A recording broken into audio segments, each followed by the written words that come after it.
and we move to a beautiful chapter, very interesting chapter, chapter 5, with the number of miracles, Jesus as integral liberator. And if time permitting, we go to another very beautiful chapter, chapter 6, very important for our Christian life. And I like to begin mentioning the importance of today's saint for our Christian living. You know, most of us are grown with devotion to the Sacred Heart, which was, which was the result of a simple anonymous nun from France, Saint Mary Margaret Mary Alacoque, who spread this devotion to Sacred Heart. And the people of my generation and those earlier times will remember the deep devotion to the Sacred Heart. The First Friday devotion, the Holy Hour, the preparation for the feast of the Sacred Heart, the solemn novenas, etc. So today is the feast of Saint Margaret Mary Alacoque, who symbolized the mercy of God, the mercy of Jesus. The heart is a symbol of mercy. And that's what we are going to see today, especially chapter 5, the heart throbbing, overflowing with the love for humanity. And so I think the feast coincides with the theme that we are going to take today. So I will share the screen straight away.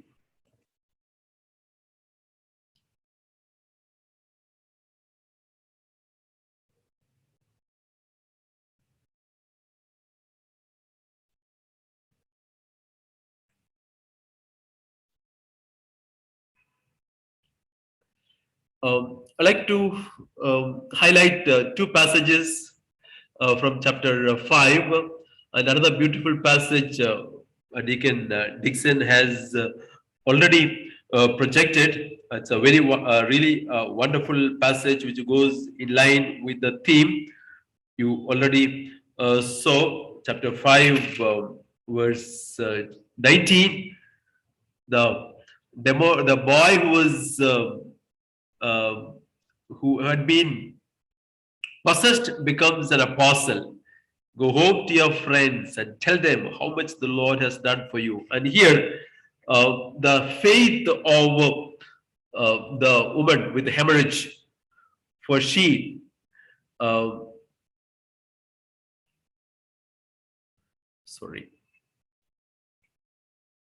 she said, if I may touch but his clothes, I shall be whole. One more passage.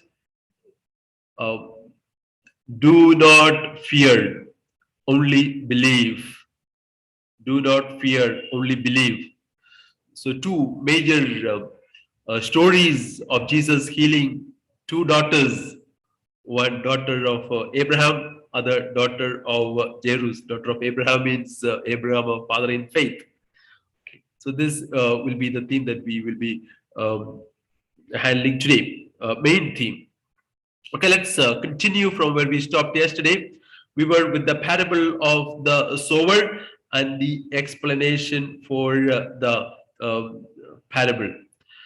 So chapter 4, 21 to 25, the parable of the lamb. The parable of the lamb. Mark wants to show the identity of Jesus as the revealer. So let's not forget the two major themes discussed in Mark's Gospel. First, the identity of Jesus as God's Son, Jesus Christ, Christos, the Son of God. The other, our response, the discipleship. Okay, those two major themes should be at the back of our mind, and any instance, any parable that we are dealing in the gospel will point to mainly to one of these themes. Okay, so this passage is linked to the identity of Jesus, the Christology, Jesus as the revealer. So Jesus is the lamb that is set on a mountain top. The lamb is Christ, you know. So Christ has come not to be hidden, but to be revealed. But at this point of the ministry of Jesus, you know, it is not wise to reveal the identity because nobody would believe him. But for the Christian community to which Mark is addressing, the identity of Christ is very important. So the community has to reveal this person of Jesus. At times, in a persecuted community, Jesus may be hidden for a short time, but that's only for a short time. Jesus will be fully revealed not at the time of Jesus himself, but after his death and resurrection. So, in the background of the death and resurrection, Jesus will be like the lamb or the lampstand that will be revealed. Look at verse 31. That is an important call.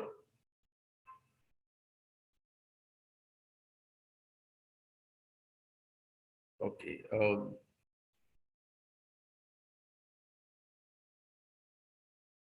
Sorry. I misfired the.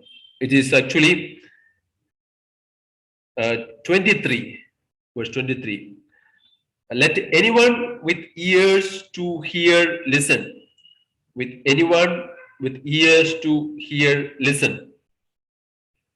That is an urgent call to attentive hearing. That's verse 23.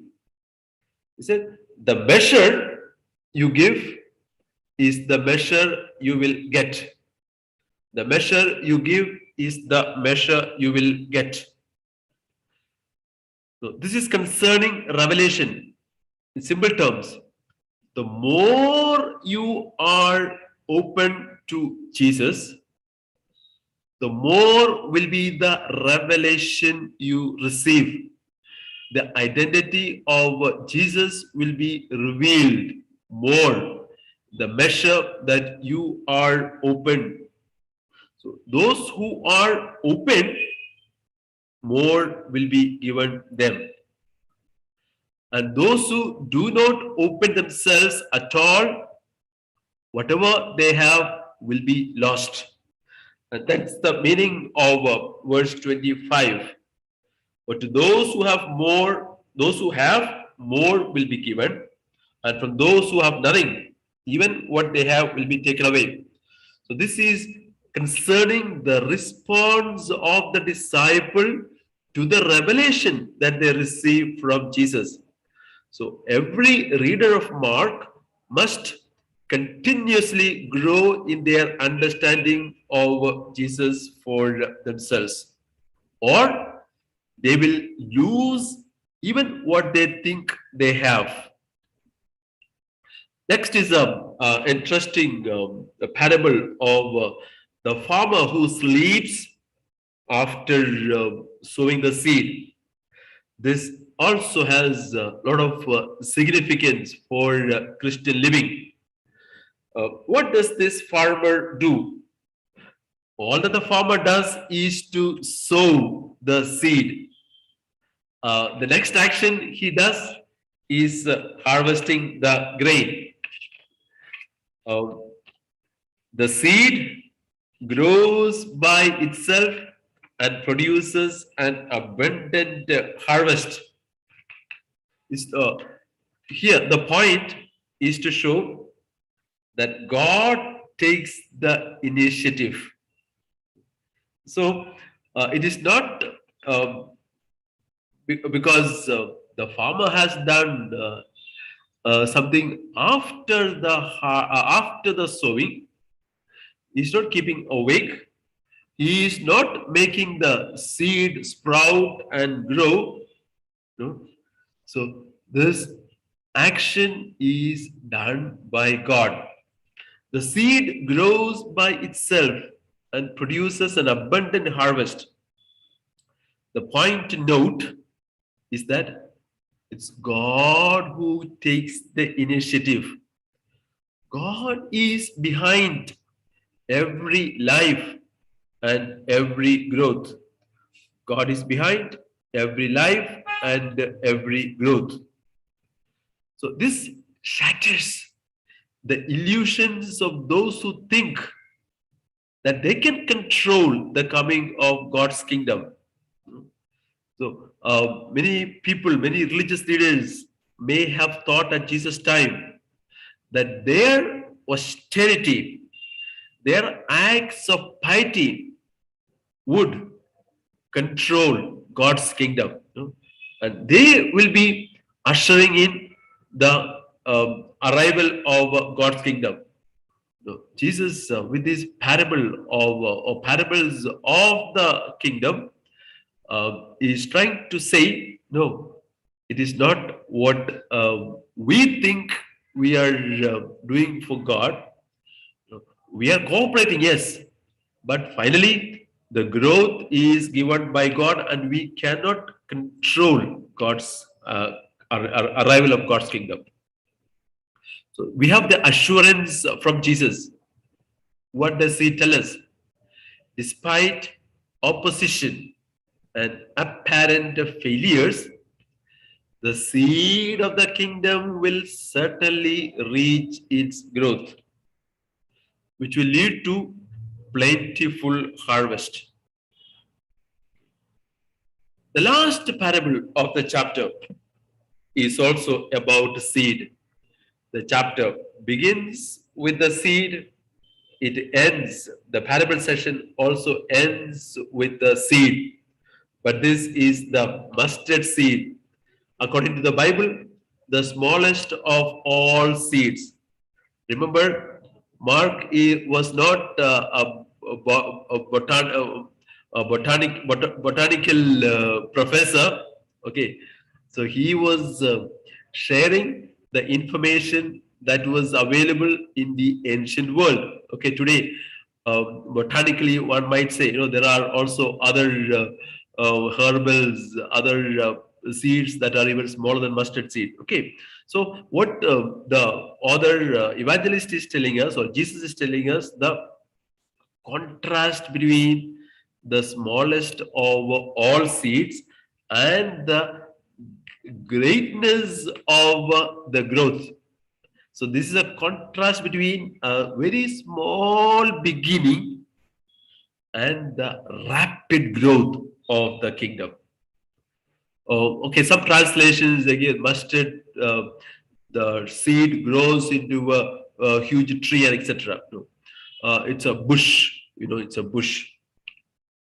The smallness of the mustard seed was proverbial. That's why all the three synoptic gospels speak about that. So the smallness of the mustard seed. So you'll say, comparing, okay, as small as mustard seed, as we say, as big as an elephant, or as old as a mountain. So as small as a mustard seed. The early Christian community was definitely small in number. So this parable assures the readers of Mark that all their efforts will be fruitful in the growing kingdom of God. So do not be discouraged by the tiny reality of a small Christian community that may not even grow fast. To that community and several other places, the small seed set up by the evangelist and the apostles, spread out into a big tree. Okay, in our context, we may say into like a banyan tree, a huge tree with lot of branches and leaves. So it was seen in the already in the 60s and 70s and 80s in different parts of the Mediterranean and in the near east, yes, Mediterranean area. The the small seed proclaimed by Jesus already growing into a great movement. In 33-34, the parable session is concluded with a statement, with a summary stating that Jesus spoke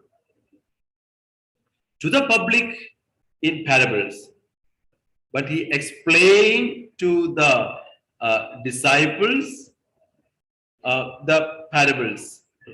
So once again, what we saw yesterday, the parables are meant for the public, while the explanation is private for the disciples. And so, in fact, the parables have different layers, levels of meaning. Therefore, they need to be explained. And that's what Jesus does privately to the disciples. And the last part of chapter 4 goes thematically with chapter 5. That Jesus, in the beginning of chapter 4 up to now, 34, chapter 4, 34, Jesus is powerful in words. He is a teacher par excellence, and the method of his teaching is through parables. Now, from 435 to the entire chapter 5, um, yeah, we have the the description of Jesus as powerful in deeds. There are four miracle stories. One, the power of Jesus over the forces of nature. Second, the power of Jesus over demonic possession. That is the story of a possessed person on the by the side of the sea in the area of Decapolis. Third one is the story of Jesus proving his control over sickness, a hopeless situation. And finally, Jesus is not only a miracle worker, a healer, but he has power over death. He is not just a healer, but he is a life giver. So these are the four miracle stories that we will be handling now. Uh, all these four stories, the main audience is disciples. Okay, the public are not present, and at certain times, Jesus even selects a few of the disciples, not all the disciples. The first story begins with Jesus calming the storm. There, all the disciples are present. I would highlight at the beginning of this story the contrast that an ordinary reader will notice. What are the contrasts that one notices immediately? The storm tossed boat contrasted with the peaceful and untroubled sleep of Jesus. Now, see the picture of, I mean, it's a painting, of course, boat that is tossing over the sea. But the contrast is the boat is about to capsize, and everyone except Jesus, all are worried and frightened.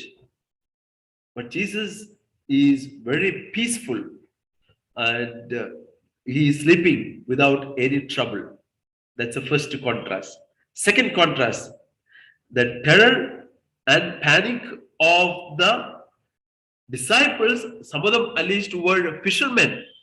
So they were professionals at sea. They knew the nature of the waves and the behavior of the sea. But what about Jesus? Jesus was brought up in Nazareth, not along the seashore. But the calm and commanding composure of Jesus. And the third, the state of the sea before and after the intervention of Jesus. The sea that was violent before the intervention of Jesus, and the calm sea after the intervention. Okay, so these are the contrast that we find. The reader should also notice in all these stories, and especially here, the power of Jesus that is able to conquer the forces of nature. Okay, I would like to highlight this aspect. To understand this story of Jesus calming the sea is in the background of the Old Testament view of sea. See, the sea is the abode of all evil. There are forces of nature. Only God is able to still the storm and calm the sea. This is the Old Testament view. I have given a few passages and I will quote just one. Psalm 65:7. This, you, O God, you silence the roaring of the seas, the roaring of their waves, and the tumult of the peoples. So it's only God. Nobody else can do it. Please keep that in mind when we read this story of Jesus calming the sea. See, Jesus is cool while the disciples are struggling to control the boat which is about to capsize. Beautiful painting of Jesus sleeping serenely with the see the composure of Jesus. In Psalm 107, they cried out to Yahweh in their distress. Yahweh rescued them from their plight. He reduced the storm to a calm and all the waters subsided. Verses 28 and 29 of Psalm 107. That means, taking the passages from the Old Testament, God alone has the power over the sea and storm. Now keep that in mind. And the disciples will ask this question because they know the scriptures. They know God alone has the power over the sea and storm. So in that case, the clue is there. Now Jesus is controlling the storm. They will ask this question at the end of 4.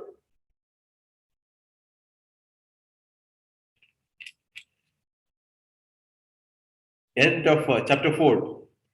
Who then is this? That even the wind and the sea obey him. Answer is there. It's already hidden there. God alone can still the storm, calm the sea.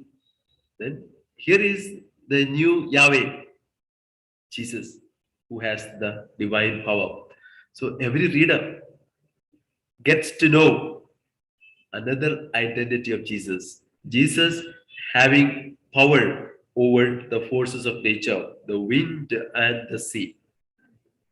Answer is there. The answer is given by automatically given by the reader. Yes, They ask the question. We know the answer. Yes, like Yahweh in the Old Testament, Jesus is having control over the sea. So Jesus reveals himself to the disciples as the one who has the power of God himself. Uh, I would already anticipate this issue. The greatest difficulty in the formation of the disciples, lack of understanding, incomprehensibility. They have been with Jesus for quite some time. They ask, they are so, they already swamped, and they wake up Jesus and say, Teacher, do you not care that we are perishing? Teacher, do you not care that we are perishing? Though this address, Jesus, as in Greek it is didaskalos. So the vocative address is didaskale. It's a favorite title for title in Mark. Didaskale, teacher. 12 times Mark uses this address for Jesus.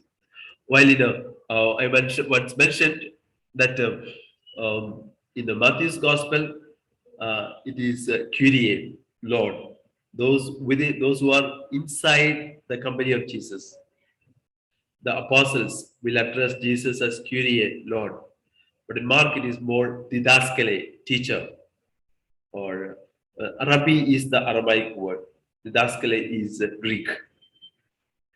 They wake up Jesus and tell him, "Do you know that? Don't you know that we are perishing?" And the response of Jesus, "Why are you afraid?" Jesus is rebuking them. Why are you afraid? Have you still no faith? This is a dangerous block to discipleship. Lack of faith, a lack of comprehensibility, lack of understanding. So, this story is also a lesson in the discipleship as well as Christology. So, which are the uh, two ideas that we get both in Christology and discipleship? Christology, the identity of Jesus. He has power over the forces of nature, uh, the wind and the storm and the raging sea. In the Old Testament, Yahweh is in control. Now, the fact that Jesus performs the activity of Yahweh, it's a proof of divine power in Jesus. That is Christology, the identity of Jesus. Discipleship, yes, the disciples are now presented as a negative model of disciple not having enough faith. So Jesus is slowly preparing them in on the path of discipleship. Now, at times scolding them, at times instructing them, and at times giving them examples. Later, we'll see in the passage. So this story of Jesus stilling the storm is both a theme of Christology as well as that of discipleship.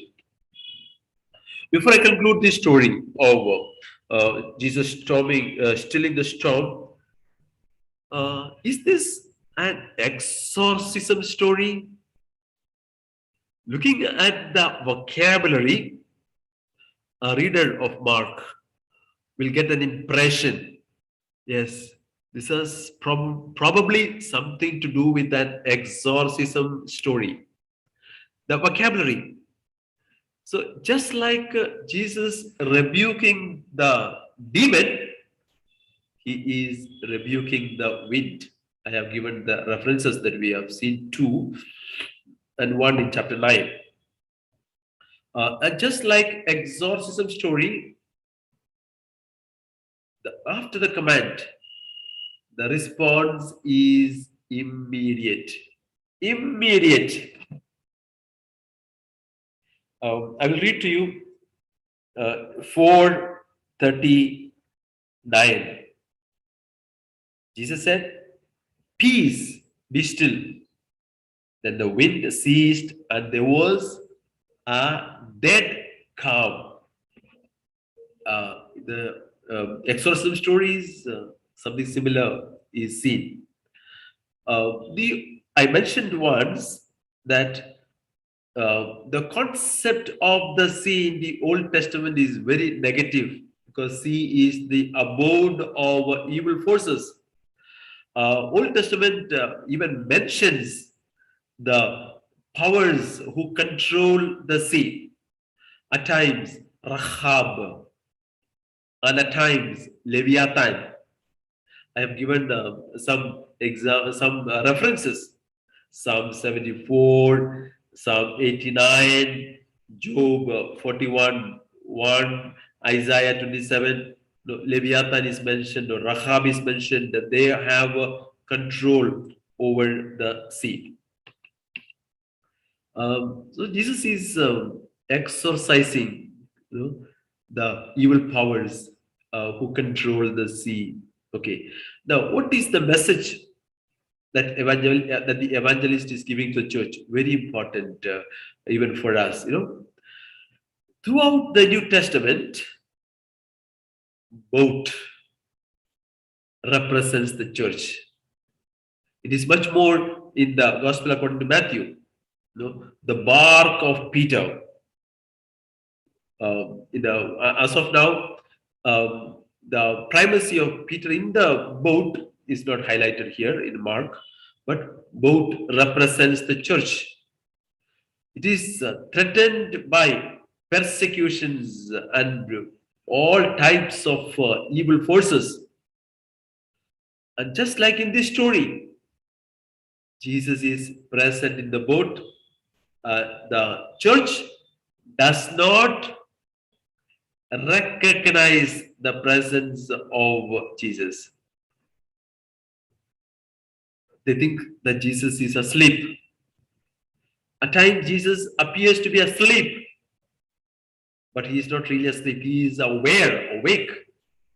But what he wants is the faith of the church, the followers, that Jesus has the power over all these forces. So this story is an invitation to the church to place great faith in Jesus and in his abiding presence. So we draw different lessons of Christology, of discipleship, the fact of exorcism, and finally the message to the church, both representing the church. And there is a danger of the church or the boat being capsized, threatened by persecutions and violence. No, no, Jesus is at the helm. He is alive and active. We move to chapter 5. The context is Decapolis. Those who have been with me earlier, you know the geography of Israel. Okay, Israel or Palestine, the old Palestine. Okay, Israel, biblical Israel is divided into three regions: the north, Galilee; middle, Samaria; south, Judea. Okay, Judea in the south, Samaria in the center, and Galilee in the north. Decapolis, you see this Decapolis to the east of Galilee. Sorry, to the east of River Jordan. Mostly, as you know already, it is a Gentile area. Okay, that now gives us the clue. Okay, let's move to chapter 5. They came to the other side of the sea, to the country of the Gerasenes. See, they were so far this Jewish area. So they crossed the sea, and whenever you hear of Mark telling us that he went to the other side of the sea, there's something spectacular is going to take place. Um, the location is the Decapolis, east of the Sea of Galilee.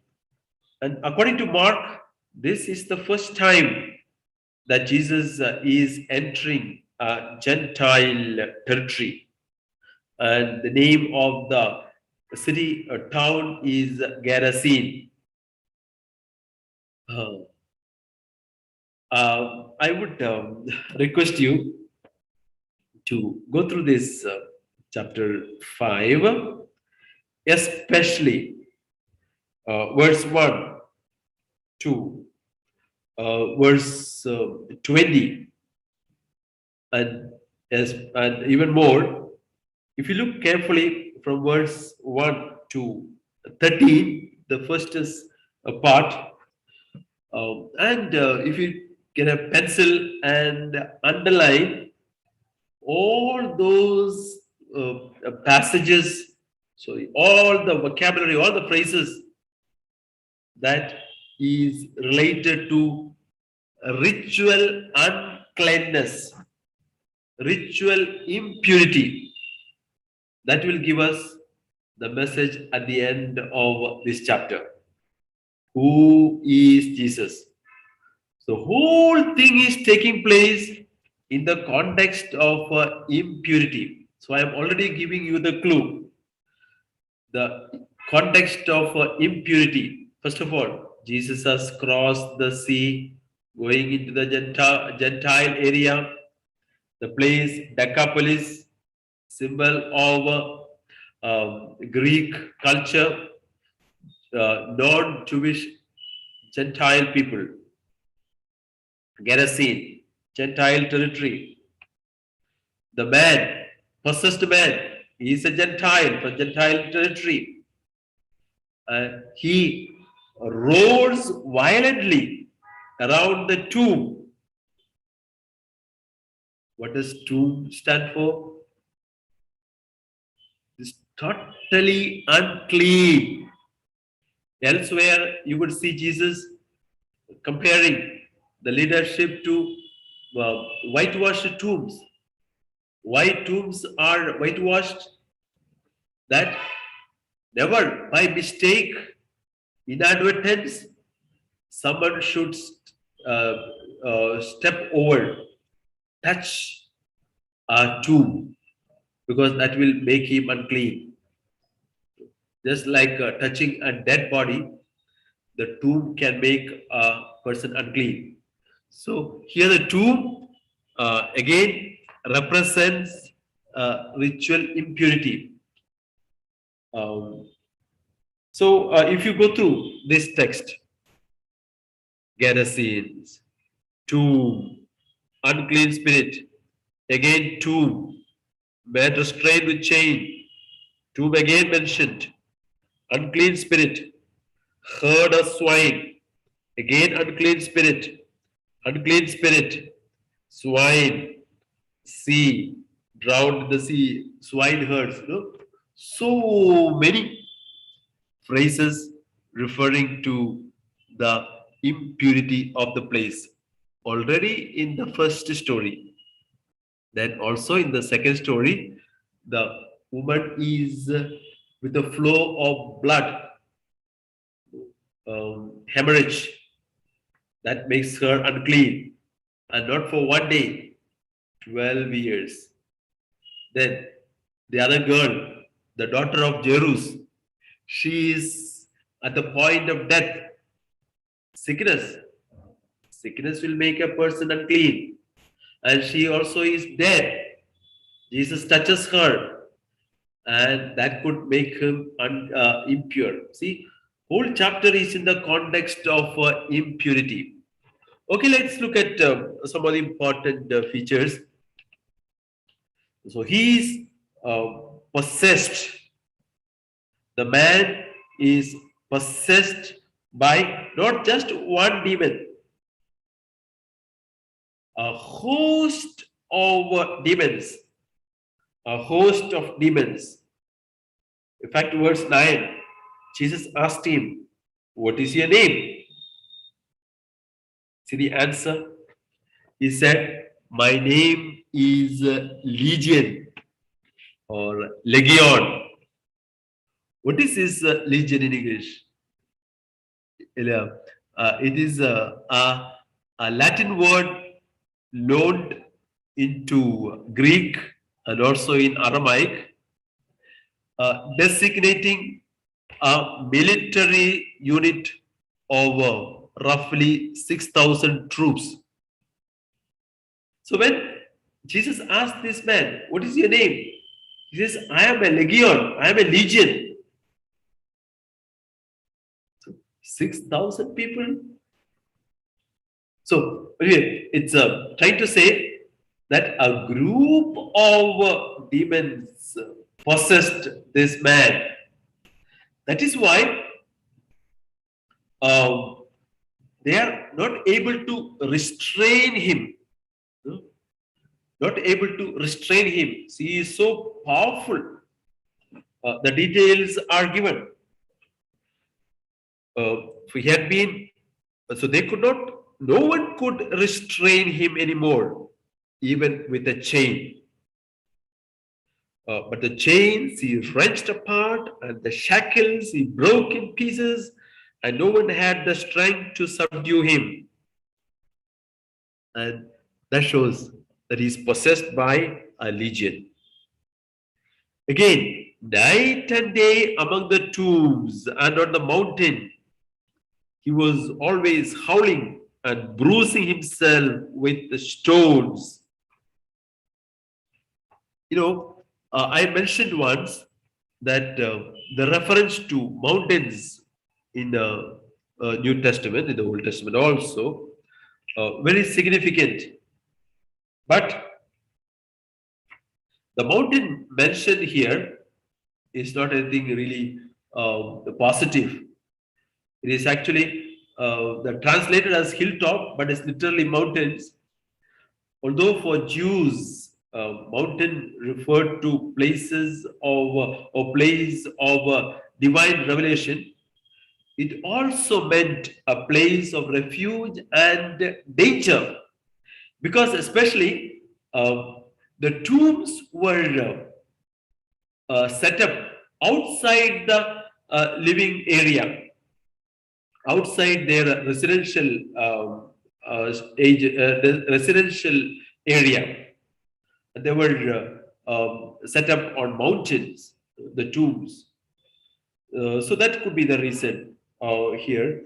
You know, the mountain also is in this context is also unclean, because uh, the man is spending his time in the mountain tombs. So that is, in fact, you know, if you read some passages in Isaiah, for example, chapter 65, Isaiah criticizes the behavior of the Jewish people. You know, it's a sign of pagan behavior, spending nights in the mountain tombs. Okay, so the person, you know, throwing stones, the screeching, and the mangling himself with the stones conveys the way how violent and how strange this man behaves. Okay. Um, Both in chapter 1, Jesus healing the uh, exorcism or healing the man with the demon, and here there is a similarity. Um, in both the events, the evil spirits recognize Jesus Very interesting and very important. If you can note in your book, in your Bible, verse 6, when he saw Jesus from a distance, he ran and bowed down before him. Elsewhere, I mentioned, this bowing down, falling prostrate, is reserved in front of a divine person. So that gesture itself, pay homage, is the recognition of Jesus as God's Son. Please take note. So this is also a revelation of the identity of Jesus. And they recognize and they call Jesus Son of the Most High God. The reader is left with no doubt. Yes, we are in front of God, the Son of God, Jesus, the divine person.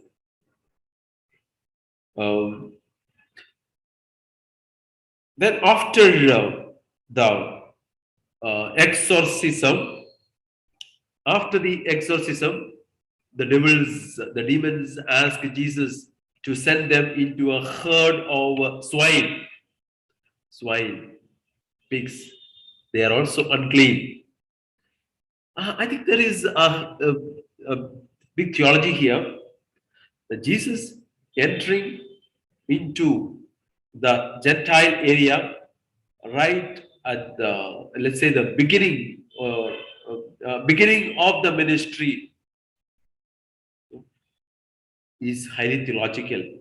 That the presence of Jesus brings cleansing to the entire Gentile area. The people of the village come to see Jesus and are shocked. Two things. First of all, the wild man whom they can never restrain is sitting there calm and quiet, sitting there clothed and in his right mind. Clothed and in his right mind. So they are shocked because they, as a whole village, they could never do that. But second shock is more economical. 2,000 pigs afloat in the sea. That is a dangerous economic situation for the people. So they are filled with fear. They thought it's easier to handle a violent, possessed man than to deal with one who has the power to take control of this legion and to cure him. That's what we find in verse 16 and 17. They reported it. No? They reported the incident. Now, there is something there is a situation of, there is a social situation, economic situation, political situation, and a religious situation. Economically, the people of Gerasene did not want Jesus to stay there because already 2,000 pigs are gone, their livelihood. But for a Jewish point of view, Jesus came to cleanse impurity. Socially, Jesus also came to bring a social transformation. And with this incident, Mark indicates that what Jesus did about 2,000 pigs floating in the water, they never forgot what happened to their pigs. So they were more worried about their economic issue than the religious and the total transformation. So this was in their mind, so they asked Jesus to leave them. And they're asking Jesus to go away. And Jesus does not force his way through. He does not stay there. He's not forcing himself to stay there. Yes, I think this is very important for every missionary. The task that is entrusted, once it is over, leave the place, leave the rest to the Father. If there is a total rejection, refusal, as in the case of Jesus, move away, go to another place. Jesus stops preaching there, and he is not interested in giving the proof of his sonship, because he is the one who is sent. He has to move on. But something very interesting, very important is taking place. The healed man is asking. So he becomes like a disciple. He wants to follow Jesus. He wants to stay with Jesus. A transformation has taken place in this man. What was the response of Jesus? Jesus refuses this discipleship. Instead, he gives another task, maybe a more important task. Instead of being a disciple, he is asking asking this man to become an apostle. He is asking him to become an apostle, not a disciple, an apostle. He is asked to bloom where he is planted, become a missionary in his own situation. In fact, what Jesus could not do in this Gentile territory, this boy is able to do. So he becomes a missionary of his own people. This is something spectacular, beautiful, wonderful. See this story of Jesus transforming a possessed man into a missionary. What is the importance of this for the community of Mark? Mark's community of Jewish and Gentile Christians would be very, very alert to this story. What question they might ask? How did the swine keepers react to Jesus? I'm speaking from the point of view of the disciples, the Jewish community of Jewish and Gentile Christians. This is significant. Jesus moving into the Gentile territory, almost at the beginning of his ministry in Mark, that Christianity is to spread also to the Gentile regions. In fact, with the missionary activity of Paul in Acts of Apostles, the way, Christianity was called the way. The movement has spread to other places. So Christianity has no limiting boundaries of race or nationality. Okay, we go to the next kind of a sandwich story. The two stories put together: Jairus' daughter, information about the sickness of Jairus' daughter, and the healing of the woman with the hemorrhage. Two stories knit together. See, unlike Luke, Mark does not have a Mark's gospel, of course, is very small, but still he has 9 instances of Jesus involving himself closely with the women. 9 instances. In chapter 5, we have already 2. The story of healing the woman with the hemorrhage and that of raising the daughter of Jairus. So he is inserting one story into another, like an inset into a characteristic device of Mark, which many scholars call as sandwich technique, sandwiching technique. You have 2 pieces of 2 slices of bread, and you keep between as sandwich, maybe a cheese or a salad or leaves, and make into a sandwich. So to here, this is a technique that Mark uses many times in the gospel. And this, for example, uh, verse 21, Jesus had crossed again. So he now goes back to the Jewish area. Great crowd gathered around him. Then one of the leaders of the synagogue named JAIRUS came and said, little daughter is at the point of death. Then we don't see Jesus immediately reaching the house of Jairus. No. Jesus waits there. It takes some time. There is enough time for this woman or this girl to die, and Jesus will prove that he is the Lord even of death. He is the life giver. There are similarities between these two stories.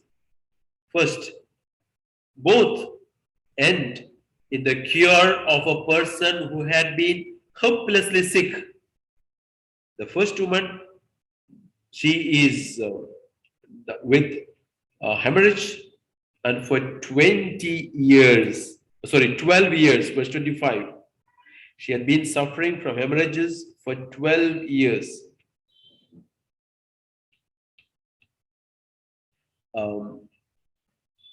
And Jairus' daughter is at the point of death. So both, in a way, hopeless cases. And both cases, either the sick person herself, the woman with hemorrhage, and the father of the girl coming to Jesus. Both cases are severe, both are hopeless cases, and both Jesus has physical contact as a means of cure that brings new life. One message. Both incidents, one message. What's the message? Jesus brings health and wholeness. Jesus brings salvation and life. We'll read the first story of the woman with the hemorrhage. Okay, so she is trying not to touch Jesus. She's very careful because she is a Jewish woman.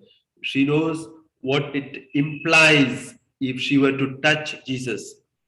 See, Jesus, as a practicing Jew, the frills or the tassel.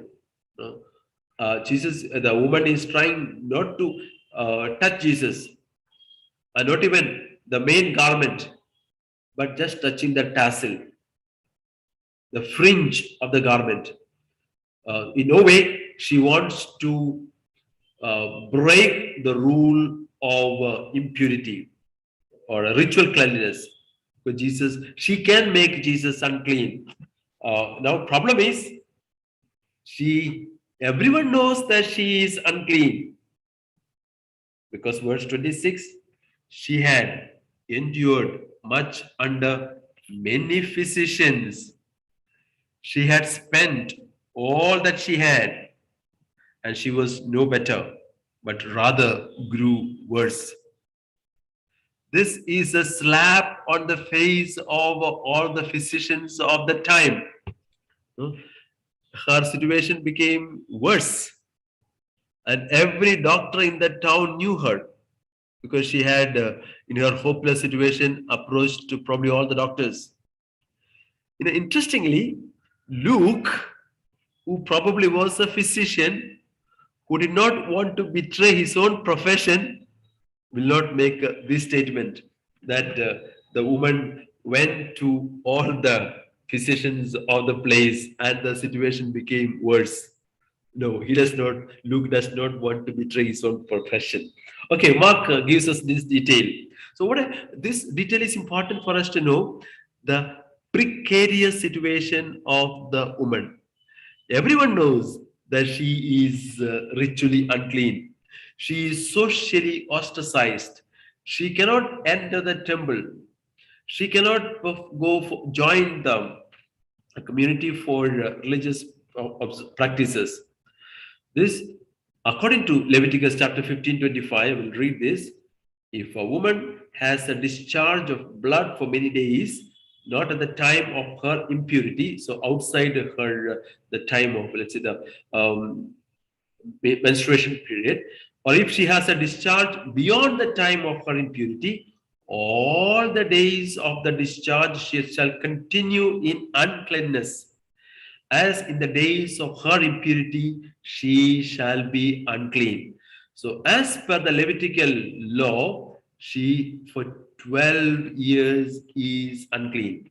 So, she takes the risk as a sign of her deep faith in Jesus. Um, Jesus affectionately calls her daughter. Jesus becomes very personal. Why she calls her daughter?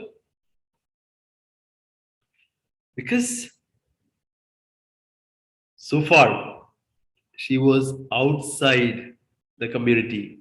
No one probably would own her up as daughter. Jesus calls her daughter at the end of verse 34, says, "Go in peace and be healed of your disease. Your faith has made you." Jesus does not say, "It's because you touched me." Okay? The faith that made her touch, yes. Her faith brought her healing. So when other people wanted to touch Jesus himself, this woman hoped that it would suffice to touch his clothes. Many other instances, the crowd moving around Jesus, thronging around Jesus to touch him. This woman, no, she does not want to make Jesus unclean, but she shows her deep faith. So, okay, the cure was immediate and complete. So, in order that the healing be complete, Jesus does something very important and magnanimous. Jesus is asking her to come in front of the crowd. Jesus silently could have silently performed this miracle. No, he makes it public. Many other places Jesus demands secrecy, but in this case Jesus publishes it. Why? She was known to be unclean by the entire society. So Jesus is reinstating to tell that the healing is total, complete, and she can once again join the society, the family, and the synagogue. Yes. And Jesus restores her dignity, social, and it also has got economical, because she cannot go for a job, for example. She cannot work in public. So it is the healing is total, holistic. Now we go to the story of the raising of Jairus' daughter. We already saw in the beginning of the story of this woman, or after the story of exorcism of the man, um, Jairus himself showed the power of his faith. Verse 22. He fell at his feet. I told you several times that word, or at least once I think I said earlier, word proskuneo, falling at the feet of Jesus, is a sign of divinity, that someone in front of someone who is extraordinary, supernatural, you do that gesture of falling down, kneeling down.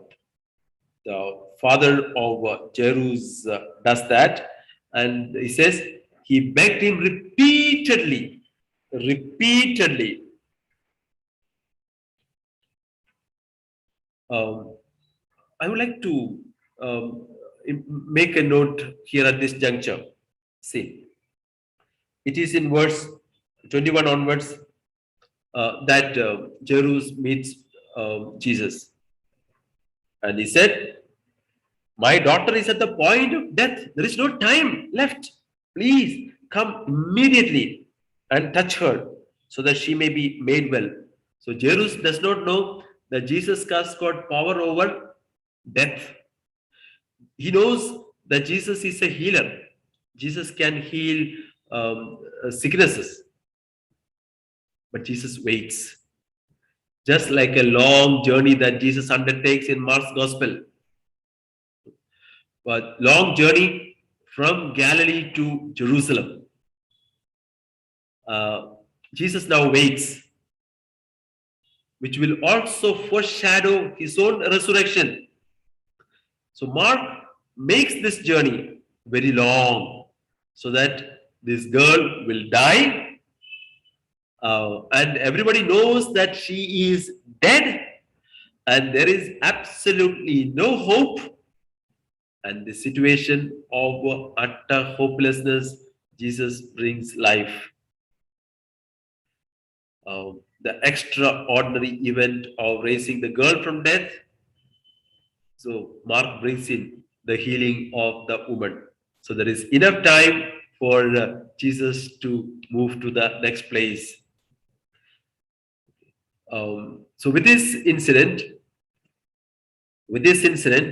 Mark will tell us, and the reader knows, that Jesus is the Lord of life and death, and not just a miracle worker, not just only a healer.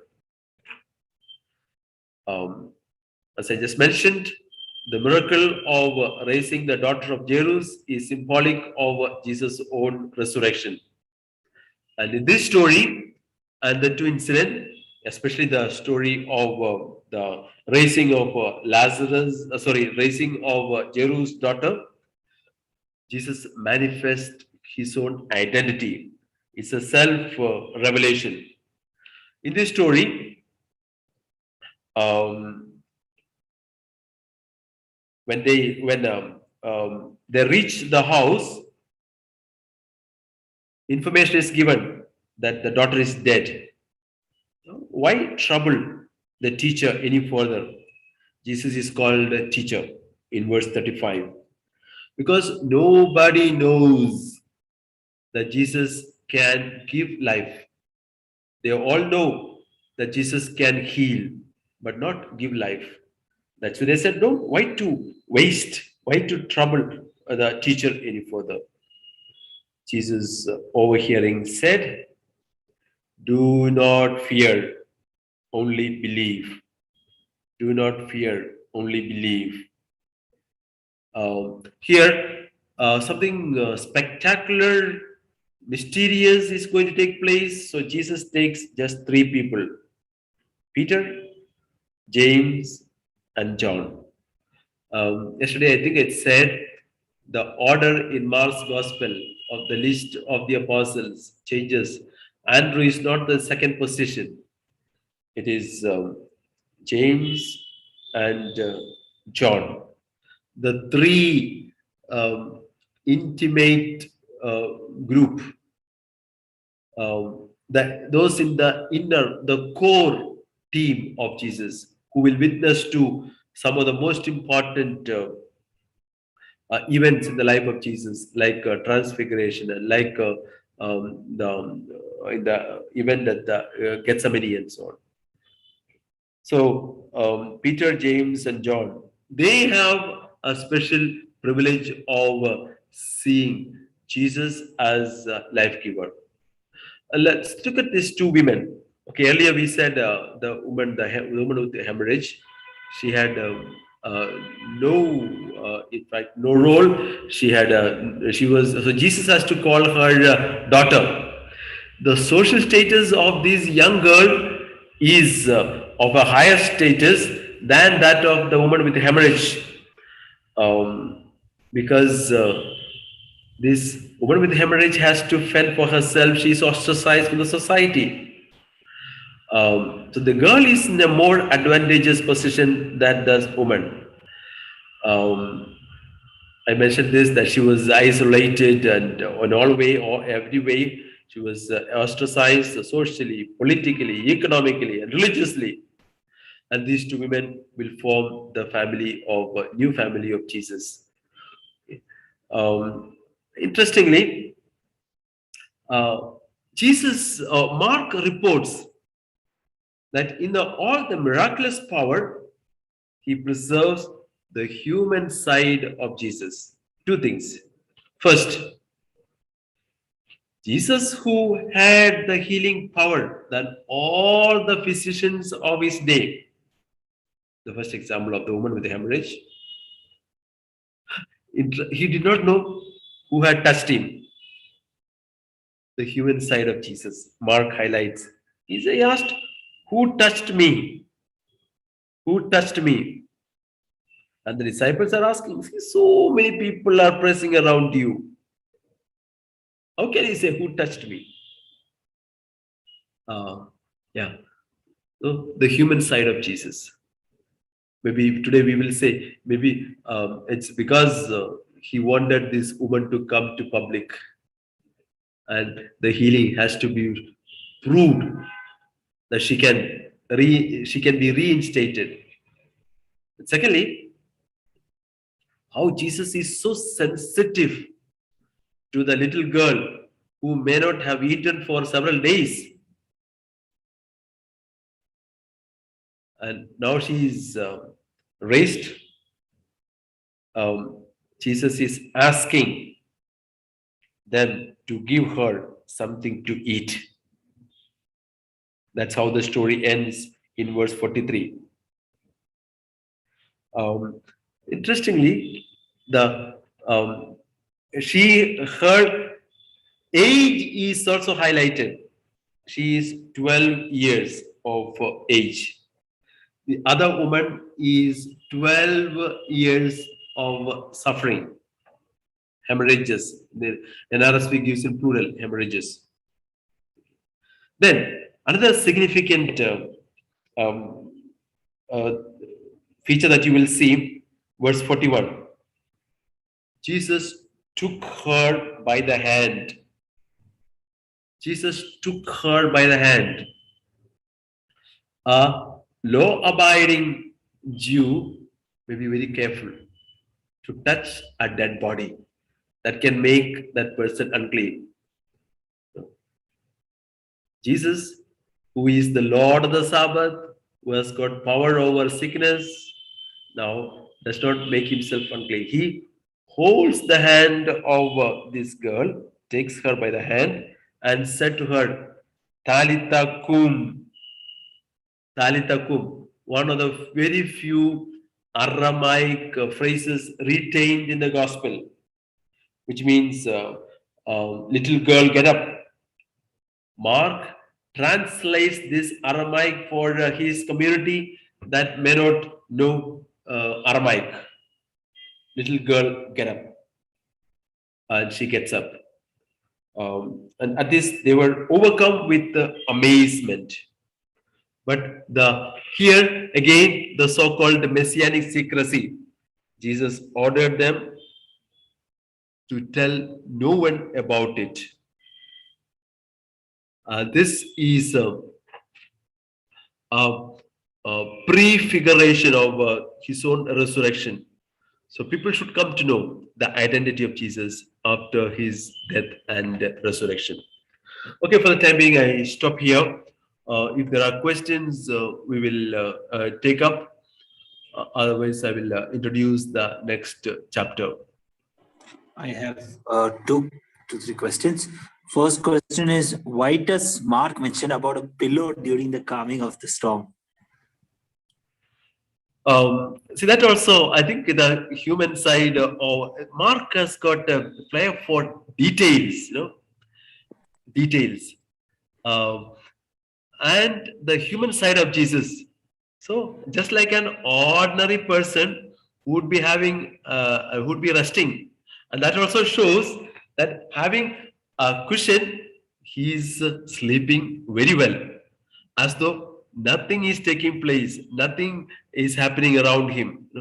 He is cool, serene, and sleeping well. So that detail of Jesus sleeping with cushion shows the ease with which Jesus is taking rest, or is relaxing and not worried about what is taking place outside. Okay, next question. One second. Sorry. Yeah. How does sickness make someone unclean? Is it connected to the physical sickness or the soul?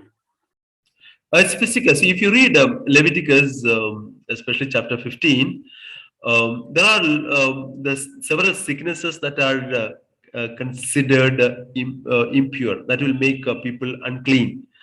And among in the list of all sicknesses, the greatest is leprosy. Leprosy. Um, and there are many other sicknesses. You'll read that. When you read Leviticus, you'll know so many chapters. And they make a list of all clean, unclean, and which are the animals that are clean so that you can eat, which are the animals that are unclean, which you cannot touch. There are different types, fishes, different type of birds. And then when is a man clean, when is a woman unclean, when a woman gives birth to a male child, how many days unclean, female child, how many days unclean, all body discharges are unclean. So there are series of list and there's one. So that's why sickness, most of the sickness will make people unclean. Yeah. Yeah, that's it, Father. Only two questions. Yeah. I think yeah, maybe we will stop for today, because chapter we can for the next class we will take the beautiful chapter of Jesus commissioning, the instruction that he gives to the disciples, and then about with regard to the story of Herodias, and then the story of Jesus multiplying the loaves and fishes. It's another very important and a long chapter, 56. But in the next class, I will take. I plan to take two chapters, chapter 6 and 7. So by the weekend, we should be reaching 8 and 9. Okay, chapter 8 and 9 we should be reaching by the next weekend. Okay, so I wish you all the best, a happy weekend and a glorious Sunday, and we will seek the blessing of God. Okay, we will seek God's blessing. May the Lord Almighty bless all of you and preserve and keep us from all harm. In the name of the Father, and of the Son, and of the Holy Spirit. Amen. Happy Sunday, Shabbat Shalom, and God bless.